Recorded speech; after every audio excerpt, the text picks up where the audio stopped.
اعوذ باللہ من الشیطان الرجیم اعوذ بکلمات اللہ التامات من شر ما خلق اعوذ باللہ السمیع العلیم من الشیطان الرجیم بسم اللہ الرحمن الرحیم وَإِذْ جَعَلْنَا الْبَيْتَ مَثَابَةً لِلنَّاسِ وَأَمْنًا وَاتَّخِذُوا مِن مَّقَامِ إِبْرَاهِيمَ مُصَلًّى وَعَهِدْنَا إِلَىٰ إِبْرَاهِيمَ وَإِسْمَاعِيلَ أَن طَهِّرَا بَيْتِيَ لِلطَّائِفِينَ وَالْعَاكِفِينَ وَالرُّكَّعِ السُّجُودِ.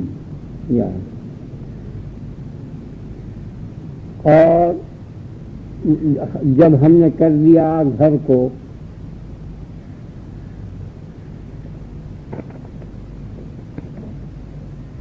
یا بنی اسرائیل اذکروا نعمتی التی، اسی کا یاد کرو میری نعمت کو، یاد کرو اس وقت کو جب ہم نے گھر کو مرجع خلائق کر دیا. مثابہ کے معنی مرجع، للناس لوگوں کے لیے رجوع ہونے کی جگہ کر دی.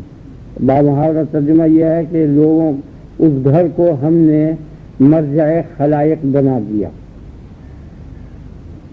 اور مفسرین یہ کہتے ہیں کہ یہ بیت جو ہے بیت اللہ یعنی کعبہ، صرف کعبہ ہی نہیں ہے بلکہ یہ مسجد حرام اور حرم سب کو شامل ہے. اور دلیل اس کی یہ بیان کرتے ہیں کہ ہدین بالغ الکعبہ سے قربانی کو کعبے تک لے جایا جائے، حرم کے گھر کے اندر، کعبے کے اندر اور مسجد حرم میں قربانی ہوتی نہیں، تو کعبہ بول کے اور حرم مراد بھی اس آیت سے استدلال کرتے ہیں. اور ایک استدلال یہ کیا انہوں نے کہ وہ امنا، اس گھر کو امن بنا دیا، یعنی موضع امن یا ذو امن، آواز پہنچ رہی ہے، ایک بنا دیا اور امن بنا دیا، یعنی ذو امن بنا دیا، امن والا بنا دیا یا مامون بنا دیا. اور ظاہر ہے کہ حرم اور مسجد حرام یعنی حدود حرم تک سب مامون ہیں. حرم اور مسجد حرام کے بعد حدود حرم تک پوری جگہ یہ سب امن ہے. تو اس امن سے استدلال کیا ہے کہ امن مخصوص کعبے کے ساتھ نہیں ہے بلکہ مسجد حرام اور مسجد حرام کے بعد حدود حرم تک سب امن ہے.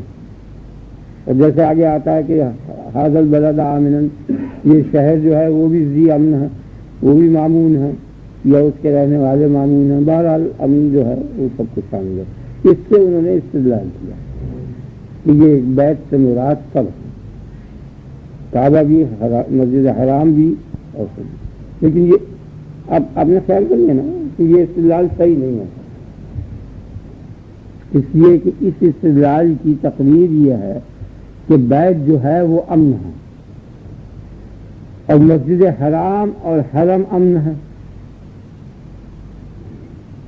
آپ نے خیال کیا یہ ذرا ویسی بات ہے، یعنی مسجد حرام اور مسجد حرام کے بعد حدود حرم تک پورا علاقہ یہ سب حرم ہے، حرم کا علاقہ ہے اور وہ سب امن ہے.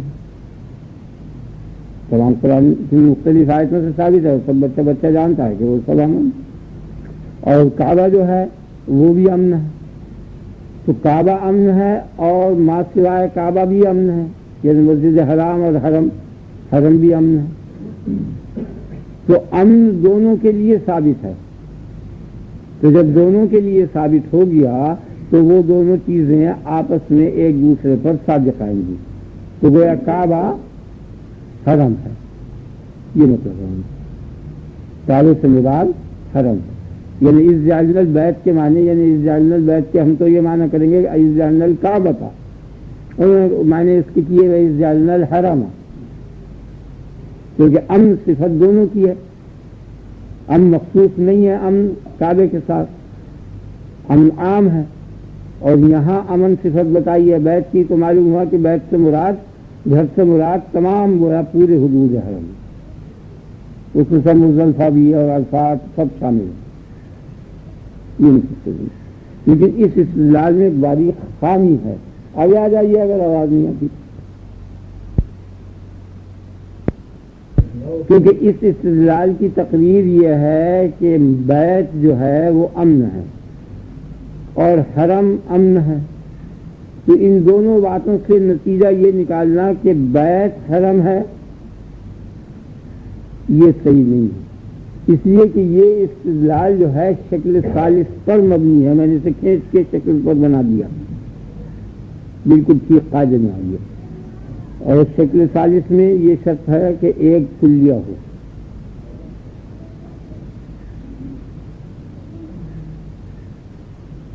یعنی اگر ایک چیز دو چیزوں کے لیے ثابت ہو تو یہ ضروری نہیں ہے کہ وہ دونوں چیزیں آپس میں متفق ہوں. جیسے سیاہی سیاہ کمبل کے لیے بھی ثابت ہے اور بھینس کے لیے بھی ثابت ہے. تو بھینس بھی سیاہ ہے اور سیاہ ٹوپی جیسے آپ کی ہے یا کوئی اور چاہے وہ بھی سیاہ ہے.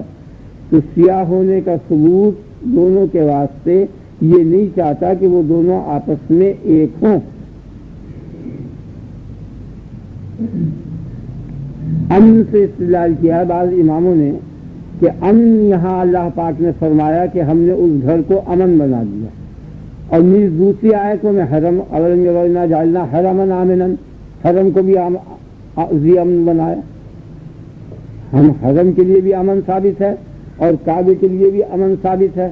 تو امن دو چیزوں کے لیے جب ثابت ہوا تو ان حضرات نے یہ خیال کیا کہ یہ دونوں چیزیں ایک ہیں.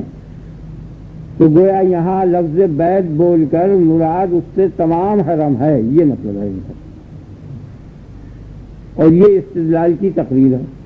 تو میرا کام تو اس میں صرف اتنا ہی تھا، ویسے ترجمے میں کچھ نہیں ہے آگے نا آپ کے خیال میں. تو یہ استدلال صحیح نہیں ہے، کیونکہ اگر ایک شے دو چیزوں کے لیے ثابت ہو تو یہ ضروری نہیں ہے کہ وہ دونوں چیزیں آپس میں متفق ہوں. یہ نہیں بات. جیسے سیاہ بال کے لیے سیاہی ثابت ہے اور سیاہ بھینس کے لیے سیاہی ثابت ہے. تو بال اور بھینس دونوں ایک نہیں ہو سکتے کسی وقت میں. کبھی ایسا ہوتا ہے کہ بعضی چیزیں جو ہیں ایک بھی ہو جائیں لیکن کلیہ نہیں. آگے نا آپ سمجھ گئے نا. اس کے علاوہ یہ بڑی اچھی باریک بات ہے، آپ سمجھ گئے نہیں سمجھ آیا. یعنی وہ شکل وکل کے معنی نہ سمجھے ہوں لیکن وہ قاعدے کے اندر سیدھی سی بات تو سمجھ میں آ جائے گی کہ امن ثابت ہے اس بیت کے لیے، یہاں اللہ پاک نے ثابت کیا. دوسری جگہ حرم کے لیے امن ثابت کیا. تو امن یہاں مختص بیت کے ساتھ نہیں رہا بلکہ چونکہ دوسری شہروں کے لیے بھی ثابت ہے اور چونکہ امن کی صفت جو ہے وہ یہاں موجود ہے اس کے لیے، تو اس سے مراد حرم ہے. یہ ہے ان کا خیال کہ ہم نے بیت کو امن بنا دیا. تو بیت سے مراد تمام حرم کو امن بنا دیا. یہ ہے ان کا مطلب. انہوں نے کہا اس کی ضرورت نہیں ہے.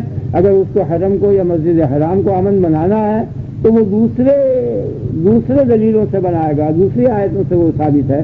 اس سے قطعی نہیں ثابت ہوتا. آپ کی سمجھ آئیے نا؟ نہیں سمجھا. بلکہ یہاں مراد بیت سے، چونکہ جہاں بھی ہے بیت کا لفظ آیا ہے وہاں کعبے ہی مراد ہے.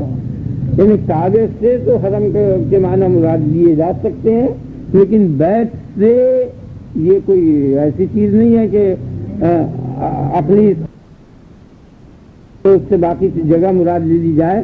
یہ غیر اپنی چیز نہیں ہے، نقلی چیز. آپ کی سمجھ میں بات آ گئی؟ ٹھیک آ گیا. کہ یہ استدلال صحیح نہیں ہے کہ بیت سے مراد تمام حرم ہوا کرے وہ امن، اس سے بحث نہیں. لیکن یہاں لفظ بیت سے مراد جو ہے حرم اور مسجد حرام نہیں. یہاں لفظ بیت سے مراد وہ کعبہ ہی ہے.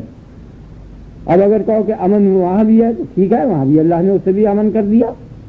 تو دوسری آیتوں میں دوسرے دلیلوں سے اس کا امن ثابت ہے. یہ محض بیت ہونا، بیت کے امن ہونے سے اس کا بیت کا حرم ہونا ثابت نہیں ہوتا.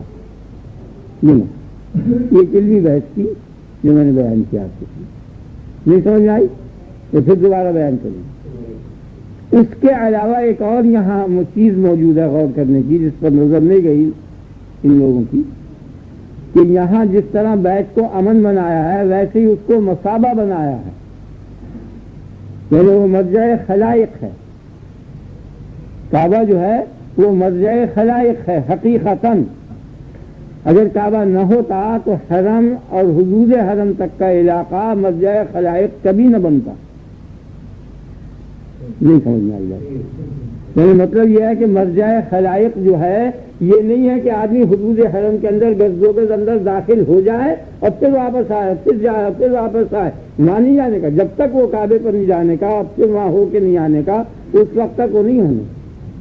یا مسجد حرام میں داخل ہو جائے، وہاں داخل ہونے کے اندر تھوڑی دور داخل ہو کر آ جائے، تب بھی تو کعبے تک جانا پڑے گا۔ تو یہ مسابہ کا لفظ اس بات پر دلالت کر رہا ہے۔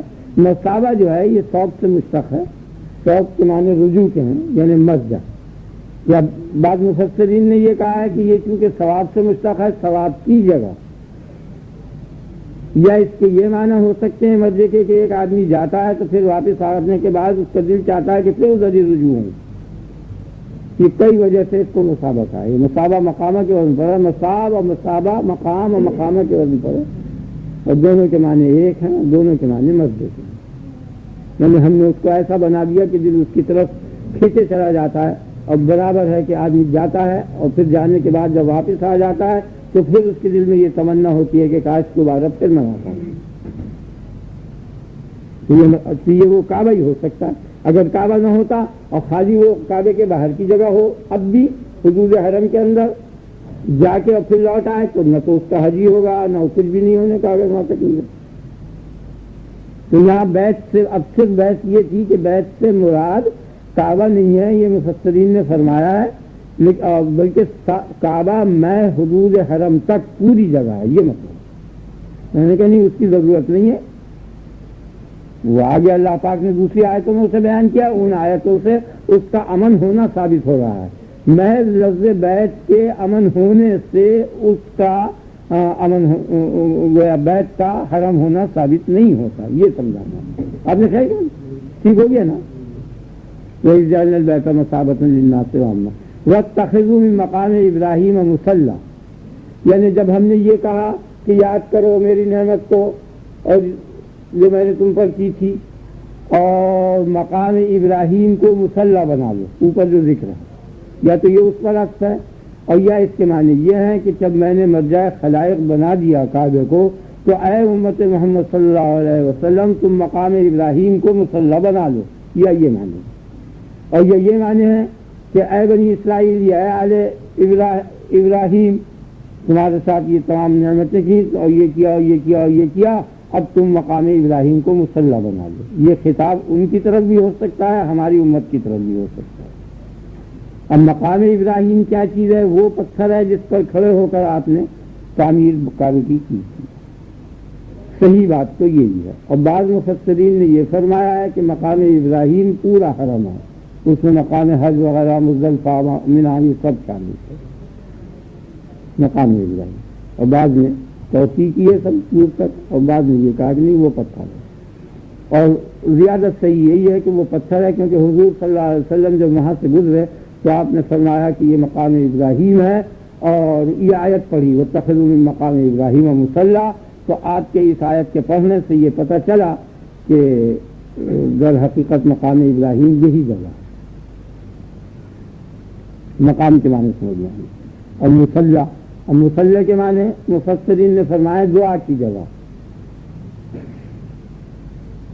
صلاۃ کو جو صلاۃ کہتے ہیں نماز کو، تو اس لیے کہ یہ دعا سے مشتق ہے اور اس میں دعا مانگی جاتی ہے، اس بنیاد پر کہتے ہیں۔ باقی صحیح بات یہ ہے کہ مصلی جو ہے وہ موضع صلاۃ ہے، یعنی اس جگہ نماز پڑھنی چاہیے، طواف سے فارغ ہو کر وہ طواف کی 2 رکعتیں وہاں پڑھنی چاہیے، یہ مطلب۔ اور وہ یا سنت ہے اور یا فرض ہے، 2 مجتہدوں کا اختلاف ہے، بعض کہتے ہیں سنت ہے 2 رکعت پڑھنی اور بعض کہتے ہیں فرض۔ امام شافعی کے نزدیک کہ یہ 2 قول ہیں، تو یہ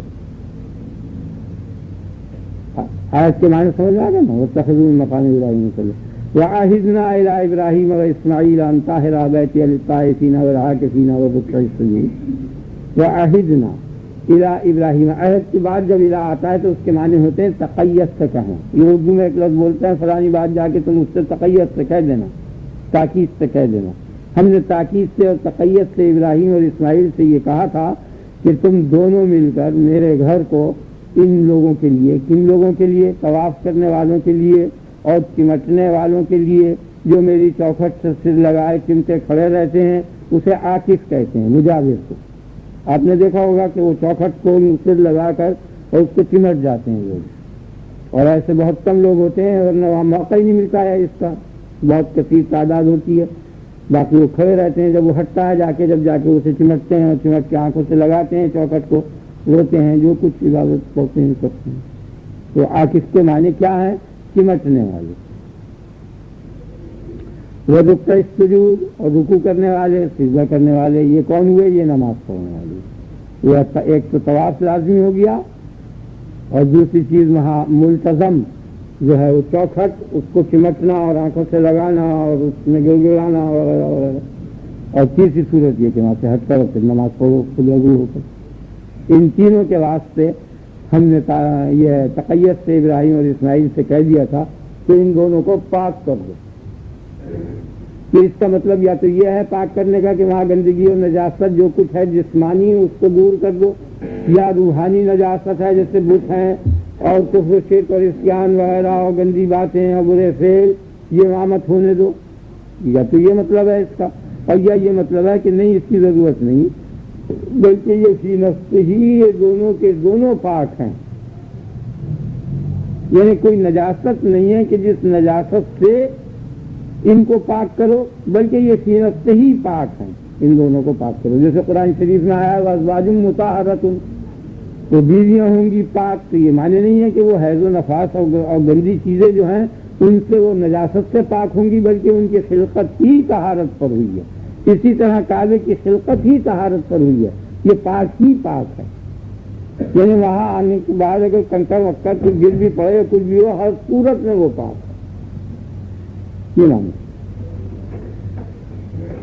وَإِذْ قَالَ إِبْرَاهِيمُ رَبِّ اجْعَلْ هَٰذَا بَلَدًا آمِنًا، اور جب ابراہیم نے یہ کہا کہ اے میرے پروردگار اس شہر کو آمین کر دے، یعنی مامون کر دے، بے خوف و خطر کر دے، جیسے عیشۃ راضیہ، خوش کرنے والی زندگی، تو راضیہ نہیں بلکہ مرضیہ، خوشنودہ زندگی، ایسے یہ آمین مامون کے معنی میں ہے، یا اس شہر کے رہنے والوں کو خود امن کر دے، یہ معنی۔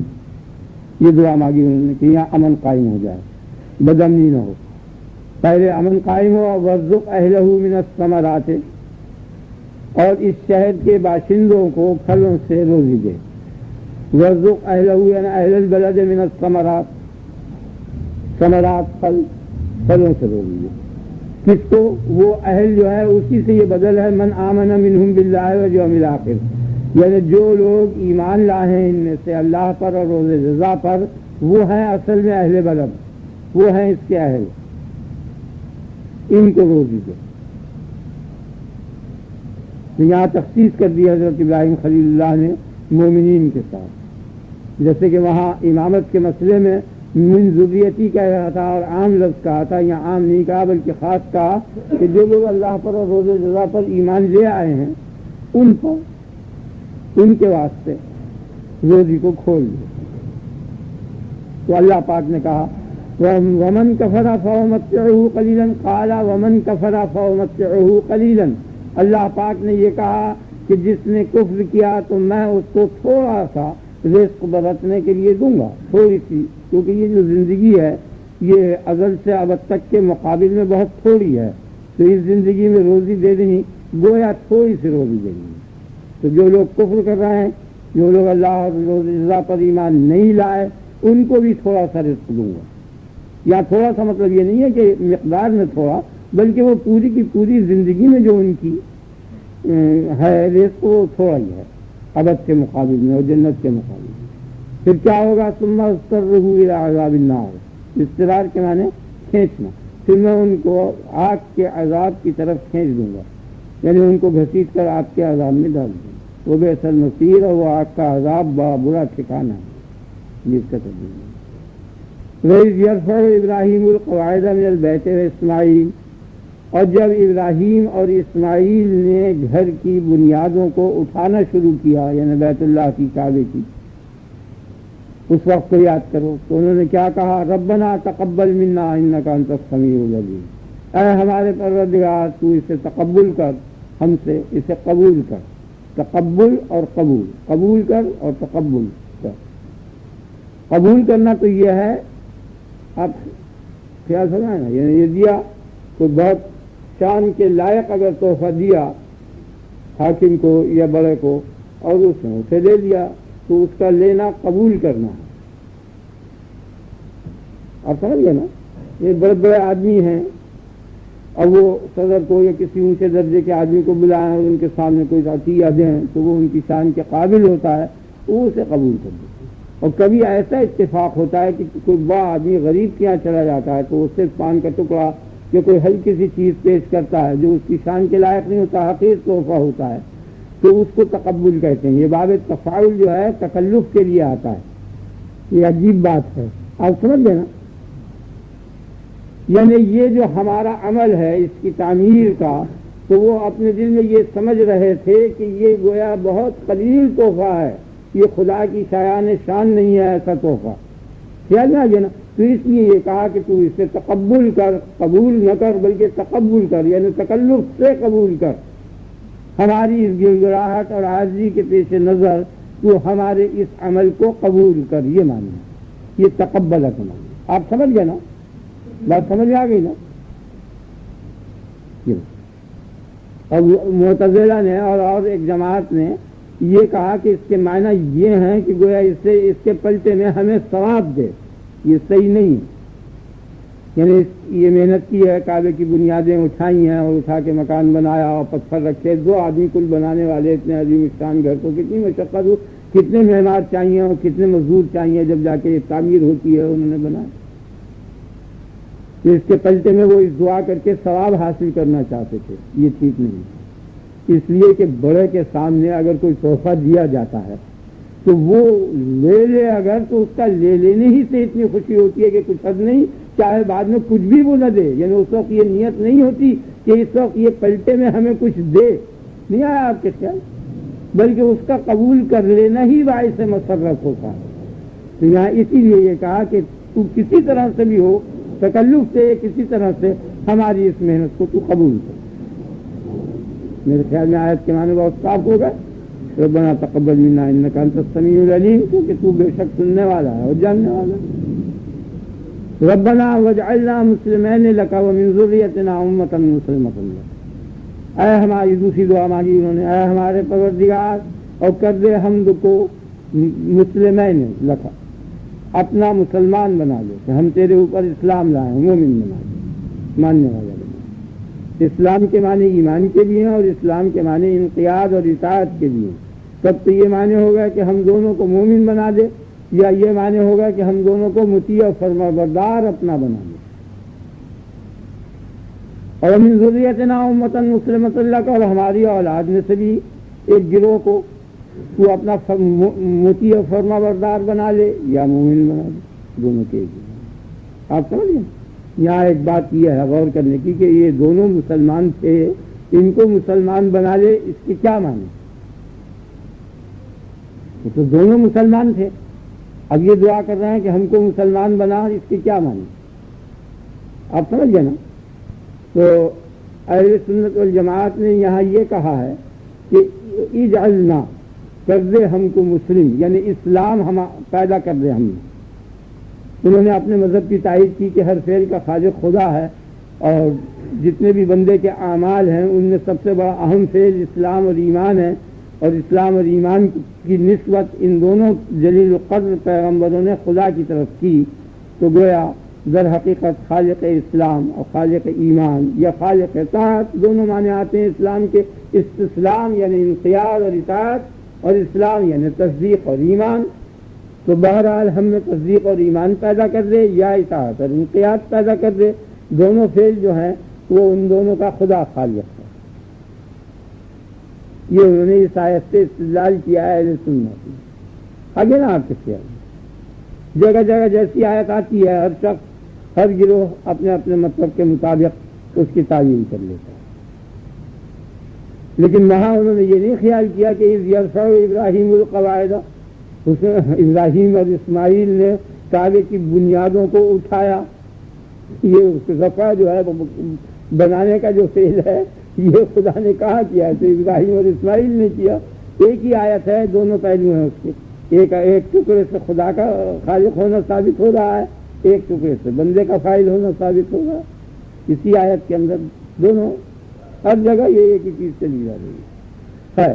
اب اس اشکال کے معنی آپ سمجھ لیں کہ اس کے متعلق مفسرین کی رائے یہ ہے کہ اس کے معنی یہ ہیں کہ ہم دونوں کو تو مسلمان کر دے یا مطیع و فرما بردار کر دے۔ بہرحال وہ اس وقت بھی مطیع و فرما بردار تھے، اور جس وقت یہ دعا مانگ رہے تھے تو یہ دعا مانگی کہ ہم کو ایسا مطیع فرما بردار کر دے یا ہم کو مومن و مصدق کر دے۔ یہ دعا ہی وہ شخص مانگ سکتا ہے جو پہلے سے نیک ہو اور ٹھیک ہو۔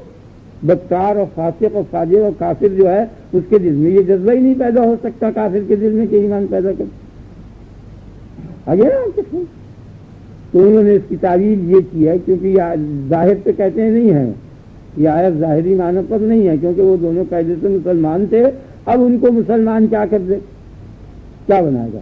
اب مسلمان کرنا حاصل کی تحصیل ہوگی، ایک سے پہلے سے موجود تھی ایمان اور اسلام، اور وہ اس کی وہ طرف کریں تو نہیں زیادتی۔ اس کے معنی یہ ہے کہ ہم نے ایمان اور اسلام زیادہ کر لیا، زیادتی پیدا کر لی، یا اس کے معنی یہ ہے کہ اسلام پر ثابت رکھ اور دائم رکھ۔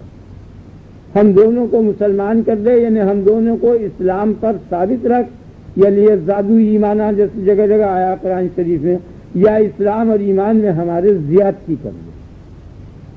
یہ تفسیر بیان فرمائی ہے۔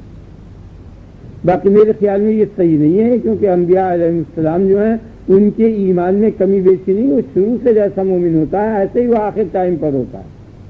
ہمارے ایمان میں تو یہ ہو سکتے ہیں انقلابات وغیرہ، انبیاء علیہ السلام کے جو ایمان ہوتے ہیں اور ان کی جو اطاعتیں ہوا کرتی ہیں وہ اول روز سے آخر روز تک ایک ہی جذبہ ہوتا ہے، ان میں کوئی تغیر نہیں ہوتا کہ کسی وقت میں ان کو شک و شکوک ہو اور کسی وقت میں وہ کم مطیع ہو، کسی وقت میں وہ کم مومن ہو اور کسی وقت میں وہ زیادہ مومن ہو۔ یہ نہیں ہو سکتا، یہ محال اور ناممکن ہے۔ تو یہ کہنا ہے ہمارے پروردگار تو ہم دونوں کو مسلمان بنا دے، اور پھر اعتراض اس پر یہ ہے کہ پہلے وہ مسلمان نہیں تھے جو مسلمان بنا دے۔ اگر وہ مسلمان تھے اور پھر مسلمان ہونے کی دعا کی تو یہ دعا حاصل کی تحصیل ہے۔ تو اس کا جواب ائمہ کبار نے اور مفسرین نے یہ دیا کہ اس کے معنی یہ ہے کہ زیادہ کر دے ایمان کو، یا اس کے معنی یہ ہے کہ ایمان پر ثابت قدم رکھ۔ یہ دو تعویلیں بیان کی، آپ سمجھ گئے نا؟ مشہور اعتراض ہے، ربنا وجعلنا مسلمین لک، اے ہمارے پروردگار ہم کو دونوں کو مسلم اپنا مسلمان کر لے، ہم کو مومن کر لے اپنا، ہم دونوں کو اپنا مطیع اور فرما بردار کر لے۔ دونوں معنی آتے ہیں اسلام کے، ایمان و تصدیق اور طاعت اور انقیاد، کہ ہم کو مطیع و منقاد کر دے یا ہم دونوں کو مومن کر دے۔ یہ اور یہ دو جواب ان کی طرف سے ہیں مفسرین کے۔ آپ کی سمجھ میں آ گئی؟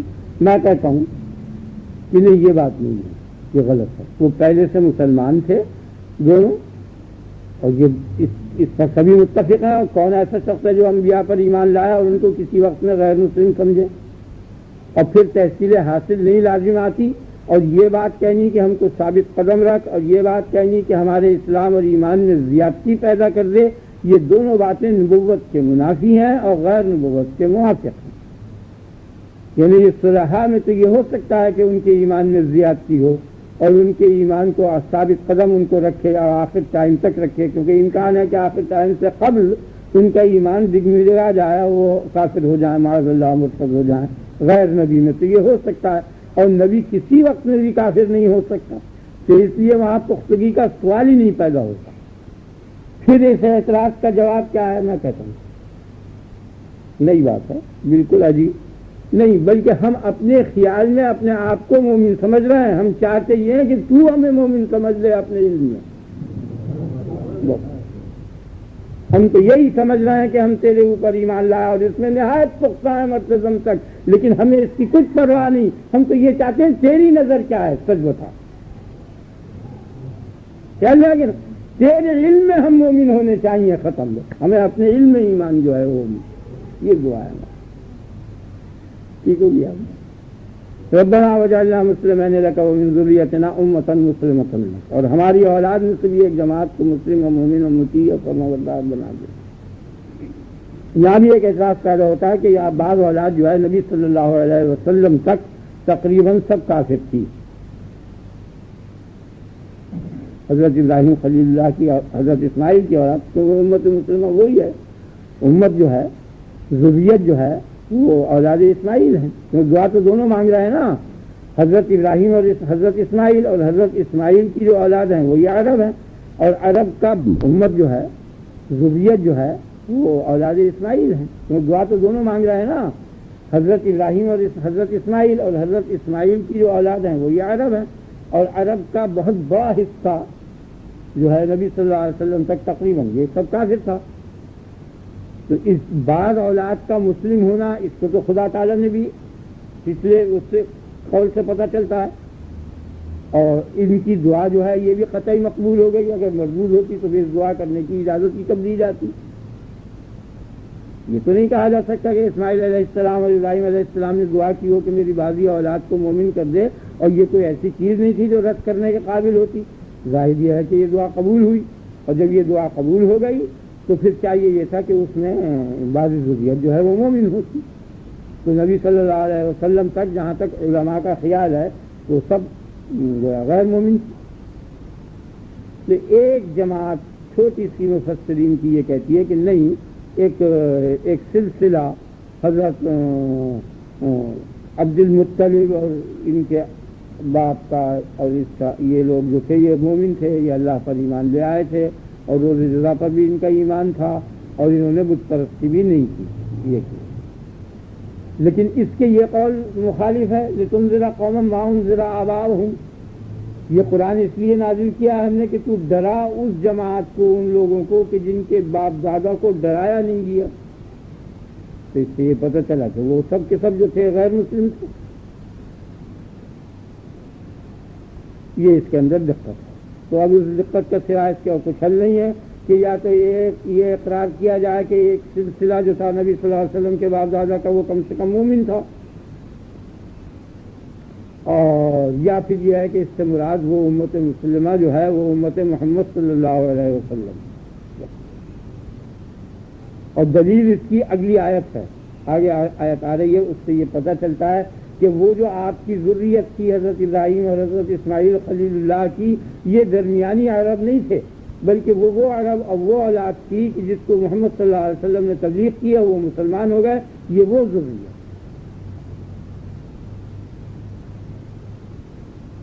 آپ نے خیال کی سمجھ میں آ گئی نا بات؟ یعنی ہمارے نبی صلی اللہ علیہ وسلم کی جو امت ہے وہ در حقیقت اولاد اسماعیل علیہ السلام ہے، وہ بعض اولاد وہ ہے۔ وارنا مناسکنا، اور دکھا دے ہم کو ہمارے معابد۔ مناسک منسک کی جگہ منسک کہتے ہیں عبادت کو، اور منسک کہتے ہیں ذبیحے کو، لیکن مطلق ذبیحہ نہیں، بعض مفسرین نے ذبیحہ بتایا ہے، ذبیحہ نہیں روزمرہ ذبح کیا جاتا ہے، یہ نہیں ہے منسک، بلکہ خدا کی نظر کرنے کے لیے جو قربانی کی جائے خدا کے نام پر، خدا کے تقرب کے واسطے عبادتاً، وہ ذبیحہ جو ہے وہ منسک ہے۔ یا عبادت گاہ ہے کہ فلاں جگہ یہ کرو، فلاں جگہ یہ کرو، فلاں جگہ یہ کرو، وہاں بیٹھے رہو، وہاں کنکریاں مارو، وہاں طواف کرو، وہاں یہ تفاصیل۔ مناسک سے مراد مناسک حج ہیں، یا عبادت گاہ ہیں، وہ موضع نسک یا قربانی کی جگہ۔ وَتُوبْ عَلَيْنَا إِنَّكَ أَنْتَ التَّوَّابُ الرَّحِيمُ۔ اب یہاں ایک بڑی دقت کی بات یہ ہے کہ یہ توب علینا خدا کی طرف جب توبہ کا لفظ منسوب ہوتا ہے تو وہ توبہ کے قبول کرنے کے معنی میں ہوتا ہے، اور تو مہربان ہو جا ہم پر، کیونکہ تو بڑا رحم کرنے والا ہے، بڑا مہربان، توبہ کا قبول کرنے والا۔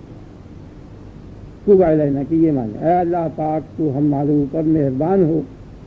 بعض لوگوں نے یہ کہا کہ توبہ کا لفظ یہ توبہ سے مشتق ہے، اور انبیاء علیہ السلام نے جب یہ کہا کہ توبہ ہمارے اوپر گویا تو رجوع ہو، یہ جب ہی ہو سکتا ہے کہ جب پہلے انبیاء سے کچھ لغزش ہو اور غلطی ہو اور گناہ ہو۔ بعض لوگوں نے یہ استدلال کیا، کمزور خیال ہے۔ انک انت التواب الرحیم، بے شک تو بہت ہی بڑا توبہ کا قبول کرنے والا ہے اور بڑا رحمت کا کرنے والا ہے۔ تواب مبالغہ کا صیغہ ہے۔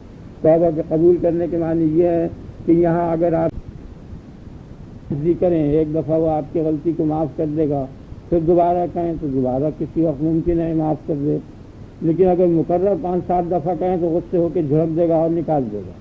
تو اللہ پاک کی شان یہ نہیں ہے۔ اللہ پاک سے 1,00,000 بار بھی توبہ کوئی کرے تو کبھی ناراض نہیں ہونے کا، ہر بار توبہ قبول کرے۔ یہ معنی ہے، بڑا توبہ قبول کرنے کے معنی یہ ہے کہ تم کتنی ہی بار بھی توبہ کرو اس سے اور رجوع ہو تو وہ یہ نہیں کہے گا کہ 10 دفعہ معاف کر چکا، اب گھڑی گھڑی میں کیا معاف کروں گا، یہ نہیں کہنے کا، بلکہ 70 لاکھ ارب بھر کتنی مرتبہ بھی تم دعا توبہ کرو اس کے سامنے اور رجوع کرو تو قطعی وہ فوراً معاف کر دیتا ہے۔ اور یا یہ معنی ہے کہ آپ ایک آدمی کی، 2 آدمی کی، کوئی بڑا آدمی ہے 5-4 آدمیوں کی سفارش کر دے اور معافی کر دے، 10 کی کر دے، یہ بات خدا ایسا نہیں ہے کہ 2-4 کی توبہ قبول کرے اور 2-4 کو معاف کر دے، وہ سارے عالم کو معاف کر دیتا ہے۔ یہ معنی ہے بڑا توبہ کے قبول کرنے کے، یا یہ معنی ہے؟ دونوں معنی میں نے آپ کو سمجھا۔ رحیم، رحمت کا کرنے والا، بے حد و غایت کرم کرتا ہے۔ کیا وجہ؟ آپ غور کیجیے، رحمت کے معنی ہے ایصال منفعت، نفع پہنچانا۔ غور سنیے، رحمت کے کیا معنی؟ نفع پہنچانا۔ اگر آپ کسی شخص کو نفع پہنچا دیں تو یہ معنی رحمت، ایصال منفعت۔ اور لعنت اس کی ضد ہے، بعد، منفعت سے دور کر دینا، یہ لعنت کہلاتی ہے۔ رحمت کے معنی نفع پہنچانا۔ تو اب ایک بات سمجھیے آپ کہ یہاں 2 چیزیں ہیں، دکھ اور سکھ۔ دکھ اور سکھ کا آپ مقابلہ کریں تو ہر سکھ کو آپ دیکھیں، مثلا حیات ہے، شروع سے لے لیں حیات، اس کی ضد ہے موت۔ موت بری چیز ہے، حیات اچھی چیز ہے۔ تو آپ دیکھیے پیدائش زیادہ ہے، موت کم ہے، یہ نہیں۔ اگر موت زیادہ ہوتی تو یہ پتہ بھی نہیں چلتا، سب ختم ہو جاتا ملک۔ یہ بھرا ہوا ہے نا، پیدا ہونے والوں کی تعداد زیادہ ہے، مرنے والوں کی تعداد بہت کم ہے، جیسے قطرہ بحر میں سے۔ تو حیات زیادہ ہوئی نا۔ پھر آپ دیکھیے تندرستی، اس کے مقابل میں مرض، تو تندرست بہت زیادہ ہے، مریض بہت کم۔ آپ دیکھ رہے ہیں نا، ٹھیک ہے نا یہ بات؟ اور آپ دیکھیے آنکھوں والے زیادہ ہیں، آنکھوں کا ہونا یہ اچھا ہے نا، نعمت ہے۔ اندھا ہونا جو ہے یہ نعمت نہیں ہے۔ تو آنکھوں والے کتنے کثیر ہیں اور اندھے کتنے قلیل ہیں، وہ مثل قطرے کے، ٹھیک ہے۔ اسی طرح بہرے، اسی طرح بھوکے اور پیٹ بھرے، پیٹ بھروں کی تعداد زیادہ ہے، بہت زیادہ، بھوکوں کی تعداد بہت کم ہے۔ اسی طرح کپڑا پہننے والے، آپ سمجھ گئے نا، ننگوں کی تعداد بہت کم ہے، کپڑے پہننے والے۔ کوئی ننگا نظر آیا آپ کو؟ نہیں؟ باہر کھڑے ہو جائیے، اتنے آدمی تو یہاں بیٹھے ہیں، ایک بھی ننگا نہیں ہے۔ اب باہر کھڑے ہو جائیے سڑک پر، کہیں آپ کو ننگا نہیں ملے گا، تو ننگ عیب ہے نا، اور کپڑا دینا یہ وہ رحمت ہے۔ تو ہر چیز کا آپ مقابلہ کرتے چلے جائیے، تمام نعمتوں کا اور ان کی ضدوں کا، تو نعمتیں اتنی کثیر ہوں گی کہ وہ ان کے مقابل میں وہ دکھ جو ہیں بہت ہی اقل ہوں گے۔ آپ سمجھ گئے نا؟ اور ان قلیل اور ان اقل دکھوں کی ایجاد جو ہوئی ہے وہ اس لیے کہ خیر کثیر اور نعمت کثیر اس دکھ پر موقوف تھی، اس لیے اس دکھ کو وضع کیا گیا۔ جیسے نشتر سے چیرنا یہ دکھ ہے، لیکن عام تندرستی چونکہ اس پر موقوف تھی اس لیے آپریشن وضع ہوا۔ کبھی کبھی آدمی کنویں میں ڈوب جاتا ہے نا تو وہ دکھ ہے، بری بات ہے، لیکن بہت بڑی اکثریت کو پانی جو پہنچتا ہے، ورنہ سب پیاس سے مر جاتے۔ تو ایک آدمی کے ڈوبنے کے وہم سے کنویں کا نہ کھودنا ظلم ہے، کے خیال میں کچھ پرواہ نہیں ہے ڈوب جائے، لیکن نہ بہت بڑی اکثریت پیاسی نہ مر جائے، اگر آپ کے خیال میں۔ تو یہ جو دکھ ہیں یہ ان پر چونکہ خیر کثیر موقوف ہے اس لیے ان کو وضع کیا، اس لیے سراسر رحمت ہی رحمت ہے۔ آگے نا آپ کے یہ معنی ہے بڑا رحم کرنے والا، کثیر تعداد ہے، کچھ بھی سمجھ آ گیا نا آپ کو خدا کی رحمت سے۔ دوسری چیز یہ ہے کہ ایک بات اور آپ غور کریں کہ یہاں صورت یہ پیدا ہوئی ہے کائنات میں، جب ہم تجربہ کر کے دیکھتے ہیں کہ انسان کو جس شے کی ضرورت ہے تو بقدر ضرورت اس شے کا وجود ہے. اگر ضرورت کم ہے تو وہ شے کم ہے، اگر ضرورت زیادہ ہے تو اس شے کو زیادہ بنا دیا. آپ سمجھ گئے نا؟ یہ نہیں مثلا کھانا ہے تو اس کی ضرورت زیادہ ہے بنسبت لباس کے، تو کھانے کی مقدار لباس سے زیادہ بنا دی. پیاس ہے تو اس کے رفع کرنے کے لیے پانی کی ضرورت کھانے سے زیادہ ہے، اس لیے پانی کو کھانے سے بہت زیادہ بنا دیا ہے. خیال میں آ گیا نا؟ ہوا ہے اس کی ہر وقت اور ہر آن ضرورت ہے، اگر ایک آن بھی ہوا نہ ہو تو ہلاک ہو جائے، اس لیے ہوا کو پانی سے بھی زیادہ بنا دیا اور ہر جگہ مہیا کر دیا. اور شے کو دیکھ جائیے آپ، تانبے کی ضرورت زیادہ ہے، ہر برتنوں کی ضرورت پڑتی ہے، اس لیے تانبے کو زیادہ بنا دیا، پیتل کو زیادہ بنا دیا. سونے کی ضرورت کم ہے اس لیے اس کی مقدار کو کم بنا دیا. جواہر کی ضرورت کم ہے اس لیے اس کی مقدار کو کم بنا دیا. آگے نا آپ کو اسی طرح آپ دیکھیے فروٹ ہے تو اس کی ضرورت کم ہے اس لیے اس کی مقدار کم بنائی. چنے کی اور گیہوں کی اور چاول کی ضرورت زیادہ ہے اس کی مقدار کو زیادہ بنا دیا. آپ سمجھ گئے نا؟ آپ ذہن میں بیٹھ گیا نا؟ تو جس شے کی ضرورت زیادہ ہے اس کی مقدار بہت زیادہ بنا دی، اور جس شے کی ضرورت کم ہے اس کی مقدار کو گھٹا دیا. خیال میں آ گیا؟ تو ایسے امراض جو لازمی موت کے لیے چلے جاتے ہیں، سمجھ گئے نا؟ تو موت کی ضرورت بہت ہی کم ہے، آئے گی تو صحیح. اس لیے کینسر، ٹی بی، کالرا ان کا وجود بہت کم کر دیا، لیکن عام بخار، کھانسی، نزلہ وغیرہ ان کا وجود زیادہ کر دیا. بیماریوں میں بھی ہے، ایک بیماری رحمت ہے، ایک بیماری لعنت ہے. خیال آ گیا نا آپ کیسے کریں؟ تو وہ قانون کیا بنا اس تجسس سے کہ جس شے کی ضرورت زیادہ ہوگی اس شے کی مقدار زیادہ ہوگی. یہ ضابطہ بن گیا. میرے خیال میں تو سمجھ میں آ گیا ہوگا. یہ تو بہت موٹی باتیں ہیں اور صاف باتیں ہیں. اب ایک بات یہاں غور کرنے کی ہے کہ یہ جتنی نعمتیں ہیں اور جتنی چیزیں ہیں یہ جن کی ضرورت ہے، یہ انسان کی قدرت اور کوشش پر موقوف نہیں ہے کہ وہ شخص زیادہ کوشش کرے تو زیادہ حاصل کر لے. ایسا نہیں. اکثر لوگ زیادہ محنت کرتے ہیں اور وہ کم پاتے ہیں، اور بعض لوگ ایسے ہوتے ہیں، بلکہ اچھی خاصی ایک جماعت ایسی ہے جو کم کوشش کرتی ہے اور زیادہ نفع پاتی ہے. یا آپ روزمرہ تجربہ کر کے دیکھیں کہ مزدور ہیں صرف پر وہ زیادہ صبح سے شام تک پھرتے ہیں، 2 روپے 3 روپے 4 روپے کما دیتے ہیں. ان سے بہت کم محنت کرنے والے ہزاروں روپے روز، 100 سینکڑوں 20 10 روپے روز کماتے. تو اس سے یہ پتہ چل گیا کہ یہ اس نعمت تک پہنچ جانا انسان کی قدرت اور انسان کی کوشش پر موقوف نہیں ہے. آئیے نا آپ سمجھ گئے نا میری بات؟ یہ نہیں سمجھ رہا؟ اب چاہے جتنی کوشش کر لیجیے، کوشش سے آپ کو زیادہ روپیہ اور نعمتیں نہیں ملنے کی، کیونکہ تمام نعمتوں کا بدل روپے سے ہے نا. تو آپ کی محنت جو ہے وہ روپے سے نہیں بدلی جائے گی. آپ کی کوشش کبھی نہیں بدلوا سکتی. کبھی ایسا ہوگا کہ کم محنت میں زیادہ مل جائے گا، کبھی ایسا ہوگا زیادہ محنت میں کم ملے گا. تو اس سے پتہ چل گیا کہ انسان بطور خود اور بذات خود ان نعمتوں کو نہیں حاصل کر سکتا.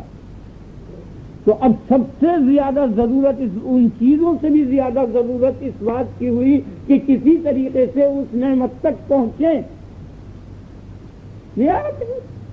یعنی کھانے کی بے شک زیادہ ضرورت تھی، لیکن سب سے زیادہ اب کھانا تو ہوٹلوں میں بہت ہے، رکھا ہوا ہے سامنے ہے، آپ اس کے قریب جا کے کھڑا ہو سکتے ہیں، وہاں تک کچھ حرج نہیں ہے.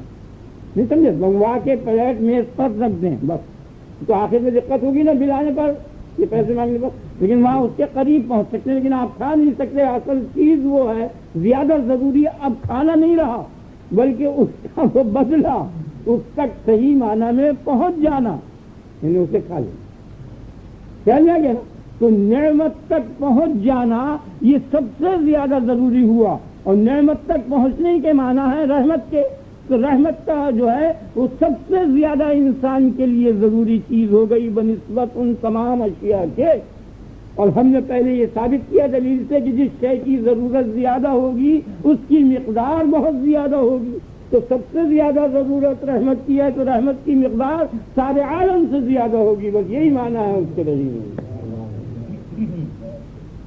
آپ سمجھ گئے نا میری بات؟ اس کے علاوہ ایک نقطے کی بات آپ کو بتا دوں کہ اگر اس کا مقصد رحمت اور انعام نہ ہوتا تو دکھ سے بچنے کی قدرت نہ دی جاتی.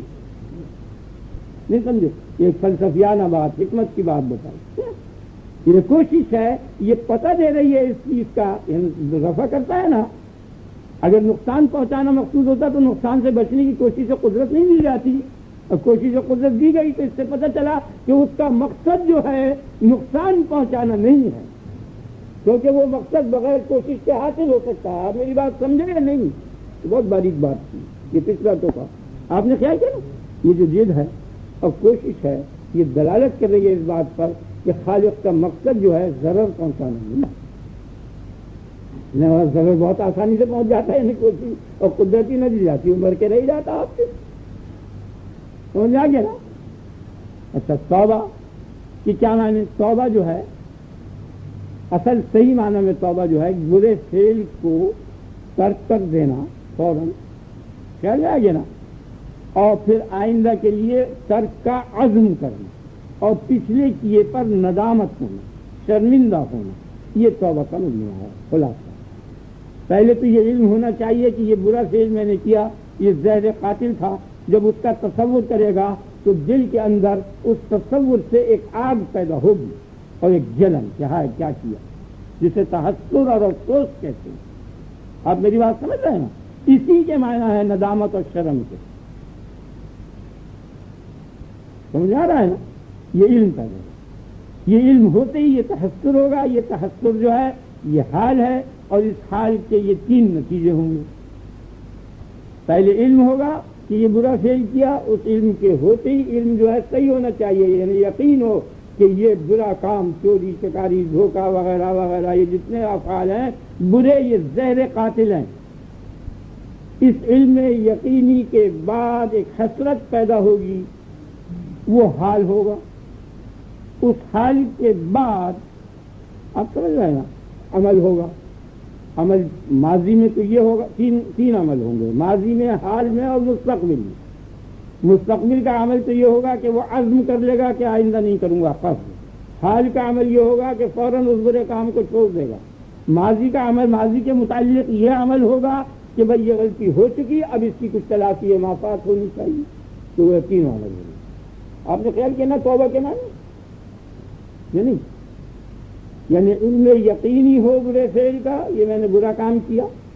پھر اس کے بعد لازمی حالت یہ پیدا ہوگی. اگر حالت نہیں پیدا ہو تو سمجھو اس کا دماغ خراب ہے یا کوئی جسمانی خرابی اور مرض ہے. اگر تندرست آدمی ہے تو برے فعل کا علم ہوتے ہی دل میں اس کی حسرت پیدا ہوگی. یہ توبہ کے معنی نہیں.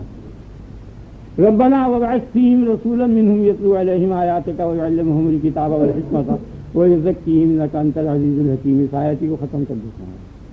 تیسری دعا یہ مانگی ہے، ربنا ہے ہمارے پروردگار، اور بھیج ان میں وہی جو میری ذریت امت مسلمہ ہے، بھیج ان میں ایک ایسا رسول انہی میں سے کہ جو پڑھے ان کے سامنے تیری آیتوں کو، اور جو ان کو سکھائے کتاب اور حکمت. کتاب سے مراد قرآن اور حکمت سے مراد حدیث. وَيُزَكِّيهِمْ اور ان کو سنوارے.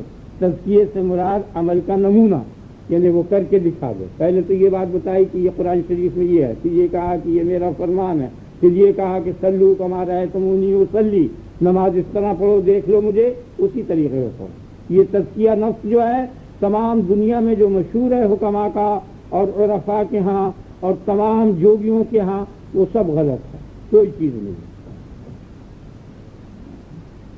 ان کے ہاں کا تزکیہ نفس ترک لذت ہے. یاد رکھو، جس کو میں نے پورا کنٹرول کر کے جامع لفظ ایک بتا دیا کہ لذت کو ترک کر دینا، یہ تمام عقلاء خواہ وہ غیر مسلم ہوں یا مسلم عرفاء ہوں، ان کے ہاں کا اصول یہ ہے کہ لذت کو ترک کرو. یہ ہے نفس کا تزکیہ. نفس کے سنوارنے کے معنی بتائے ہیں انہوں نے کیا، کہ لذت کو ترک کرو. آپ سمجھ گئے نا؟ یعنی آپ ٹھنڈے پانی کو دل چاہ رہا ہے تو ٹھنڈا پانی نہ پیو، کھانا کھانے کو دل چاہ رہا ہے تو نہ کھاؤ، گوشت کو دل چاہ رہا ہے تو گوشت نہ کھاؤ، دال کھاؤ، دال کو دل چاہ رہا ہے تو روکی کھاؤ، روکی کو دل چاہ رہا ہے تو روکی بھی نہ کھاؤ. نہیں آیا آپ کے خیال میں؟ نفس کا مارنا، اور وہ مارا کیسے جاتا ہے؟ وہ مارا جاتا ہے وہی لذت کا ترک، خواہش کا ترک. کہ تمام غیر مسلم علماء جو ہیں ان میں بھی اور ہمارے ہاں کے جو بھی علماء ہیں متصوفین ہیں ان کا ساری بنیاد اسی چیز پر ہے، ترک لذت پر۔ شریعت کی بنیاد جو ہے وہ تو اطاعت نبی صلی اللہ علیہ وسلم پر ہے، اور معرفت کی جو بنیاد ہے وہ ترک لذت پر۔ کیا جانیں اگر کوئی شخص بھی کتنا ہی کچھ کر لے اور لذت کو ترک نہ کرے تو وہ صوفی صحیح معنی میں نہیں بننے کا، وہ ان کے یہاں کا لازمی اصول ہے۔ اب یہ الگ بحث ہے کہ وہ صحیح ہے یا غلط یا ایسا کرنا چاہیے یا نہیں، اس کا یہ وقت نہیں ہے۔ باقی میں اس کے معنی آپ کو بتا رہا ہوں کہ تزکیہ نفس کے کیا معنی ہیں۔ صحیح معنی تزکیہ نفس کی یہ ہے کہ جس شخص کا نفس مزکا ہے اس کا نمونہ ہو، اس کے پیچھے پیچھے جائے، بس ختم۔ آگے والا شخص جہاں جائے گا اس کے پیچھے جو شخص چلے گا، آگے والا جس جگہ پہنچے گا یہ پچھلا بھی اسی کی جگہ پہنچ جائے گا، اس کو ختم نہیں کر جاؤ۔ یہاں سے جب آپ جائیں، ایک آدمی جائے اس دروازے میں سے نکل کے آپ اس کے پیچھے پیچھے چلیے، جس مکان میں وہ داخل ہوگا آپ بھی اسی جگہ داخل ہو جائیں گے۔ تو تزکیہ نفس کے کیا معنی ہیں کہ نبی صلی اللہ علیہ وسلم کے بالکل نمونے کے مطابق عمل ہو، وہ نمونہ کر کے دکھاؤ، یہ حکم ہے خدا کا۔ نبی کو یہ حکم ہے، چنانچہ فرمایا کہ صلو کما رأیتمونی اصلی، تم نماز اس طرح پڑھو، دیکھو مجھ کو کہ میں کس طرح پڑھتا ہوں، اسی طریقے پر پڑھتے چلے جاؤ۔ ایک نماز ہے، روزہ، حج، زکوٰۃ، حرکت، چلنا پھرنا، سب میرا نمونہ دیکھ۔ لا یلتفت یمینا ولا شمالا، جب آپ سڑک پر چلا کرتے تھے تو نہ ادھر دیکھتے تھے نہ ادھر دیکھتے تھے۔ یمشی حافیا ومتناعلا، کبھی آپ جوتا پہن کر چلتے تھے، کبھی آپ ننگے پاؤں چلتے تھے۔ بہرحال چلنے کا، پھرنے کا، کھانے کا، پینے کا، اٹھنے کا، سونے کا سب نمونہ پیش کر دیا۔ یہ اس کی مطابقت کا نام تزکیہ نفس ہے، باقی ترک لذت وغیرہ کچھ نہیں۔ اگر نبی نے لذت کو ترک نہیں کیا اور لذت کو حاصل کیا تو اس کے تتبع میں حاصل کرو، ورنہ بالکل محروم ہو جاؤ گے اور نفس کیا ہو جائے گا، کچھ حاصل نہیں ہونے کا، نہ یہاں نہ وہاں۔ تو ایک دھوکہ ہے کہ اس دھوکے میں سب لوگ آ گئے ہیں۔ اب اگر کہو کہ اولیاء اللہ، تو وہ اولیاء اللہ کو جو روشنی ہوئی ہے وہ اسی اتباع سے ہوئی ہے، اس فعل سے نہیں ہوئی۔ اس فعل کے کرنے کے بعد انہوں نے اپنے آپ کو اس قابل بنایا کہ اب ہم صحیح معنی میں نبی کی اطاعت کر لیں گے۔ اطاعت کرنے کی قابلیت پیدا کرنے کے لیے یہ ترک لذت انہوں نے کیا تھا۔ نہیں آپ اس میں جیسے میں یہ کوشش کروں کہ جھوٹ نہ بولوں، تو جھوٹ بولنے کو چھوڑنے کی قوت پیدا کرنے کے لیے مطلق بات کرنی چھوڑ دوں تو ایک مدت دراز کے بعد اب جو بولوں گا تو جھوٹ کیا سمجھ آ گیا نا، تو اب جھوٹ نہیں ہونا چاہیے۔ تو ہمارے ہاں کے جو اولیاء اللہ تھے اور عرفاء تھے اور متصوفین تھے، اور انہوں نے جو ترک لذت وغیرہ کی تلقین تعلیم یا عمل کیا، وہ اس کا مقصود بالذات نہیں تھا، بلکہ شریعت کی پابندی حاصل کرنے کے لیے کہ ہم اس قابل بن جائیں کہ اب قاعدے کے مطابق شریعت کی پابندی کر سکتے ہیں، اس لیے انہوں نے مجاہدات کیے۔ سمجھ آ گیا نا؟ جیسے چپ روزہ ہے، یہ صوفیوں کے یہاں کی بات ہے، خاموش بالکل نہ بولو، یہ شرعی چیز نہیں ہے، لیکن اس سے یہ فائدہ ہوا کہ آہستہ آہستہ لغو گوئی سے بچ گئے۔ اب جو اللہ نے فرمایا کہ والذین هم عن اللغو معرضون، جو لوگ کے بےہودہ گوئی سے اور بےہودہ عمل سے بچتے ہیں، قد افلح، وہ کامیاب ہو گئے۔ تو گویا اس کامیابی کو حاصل کرنے کے لیے اور شریعت کی پابندی کرنے کے واسطے طریقت کو حاصل کیا۔ سمجھ آ گیا نا؟ ورنہ ویسے فی نفس سے وہ کوئی چیز نہیں ہے، نہ اس کا یہاں کچھ فائدہ۔ یہ ظاہر ہے کہ یہاں مصیبت ہی مصیبت ہے، بھوک پیاس ترک لذت، نہ وہاں نہیں ہے آپ کے خیال میں؟ یہ تو کھلی ہوئی چیز ہے، جو ہم کھاتے پیتے ہیں وہ کہاں کھاتے پیتے ہیں؟ جو لذتیں ہمیں حاصل ہے وہ ان رفا کو اور ان تارکان لذت کو کہاں حاصل ہے؟ نہیں ہے آپ کے خیال میں؟ تو دنیا سے تو یوں محروم ہوئے اور عاقبت میں اس کو کچھ بھی عمل نہیں کرتا رہا، کچھ بھی اس کا نتیجہ نہیں۔ خیال آ گیا نا؟ نتیجہ اس کا کیوں نہیں ہے کچھ؟ کہ جو شخص نتیجہ یافتہ ہے وہ جہاں جا رہا ہے اس کے پیچھے نہیں گیا نا، نتیجہ ملنا تو جس جگہ پر ہے اس راستے پہ نہیں گیا، آپ دوسرے راستے پر چلے گئے، وہاں کہاں ہے باغ و بہار کے راستے پر جو شخص جا رہا ہے اسی کے پیچھے پیچھے جاؤ کہ جب وہ باغ میں داخل ہو ہم بھی داخل ہو جائیں۔ تو اس رسول کی دعا کی، ابراہیم خلیل اللہ نے کہ ایسا رسول بھیج، یہ دعا کی، اللہ تعالیٰ نے اس دعا کو قبول کیا اور آپ نے فرمایا کہ میں دعائے خلیل ہوں اور بشارت عیسیٰ مبشر ہوں، تو قرآن شریف میں ہے۔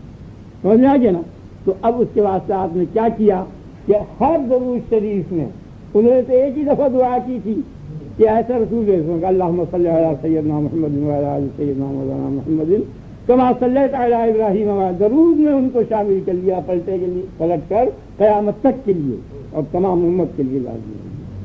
کہ کتنے ہیں گویا رؤوف اور رحیم ہے ہمارا نبی کہ ایک نبی نے ایک دعا ان کے واسطے کی تھی، خیال میں آ گیا نا، ہمارے نبی نے ساری ان کے لیے دعا کی اور پوری قوم قیامت تک کے لیے حکم دے دیا کہ بغیر گویا دونوں درود شریفوں کے نماز مکمل نہیں ہے۔ کتنا رحیم و شفیق نبی آیا ہے، اس سے فائدہ اٹھانا چاہیے تمہیں۔ بس اب اس نبی پر درود السلام پڑھو اور میں اس موضوع کو ختم کر دوں۔ اللہم صلی علی نبینا و سیدنا مولانا محمد وعلی آل سیدنا مولانا محمد وبارک وسلم۔ اللہم بارک علی محمد وعلی آل محمد کما بارکت علی ابراہیم وعلی آل ابراہیم انک حمید مجید۔ اللہ اللہ اللہ ربنا ربنا ربنا یا جامع الناس لیوم لا ریب فیہ، یا جامع الناس لیوم لا ریب فیہ، یا جامع الناس لیوم لا ریب فیہ۔ ربنا لا تزغ قلوبنا بعد إذ هديتنا وهب لنا من لدنك رحمة إنك أنت الوهاب۔ اللهم إنا نسألك اليقين، اللهم إنا نسألك اليقين، اللهم إنا نسألك اليقين، اللهم إنا نسألك العفو والعافية في الدنيا والآخرة۔ سبحان ربك رب العزة عما يصفون وسلام على المرسلين والحمد لله۔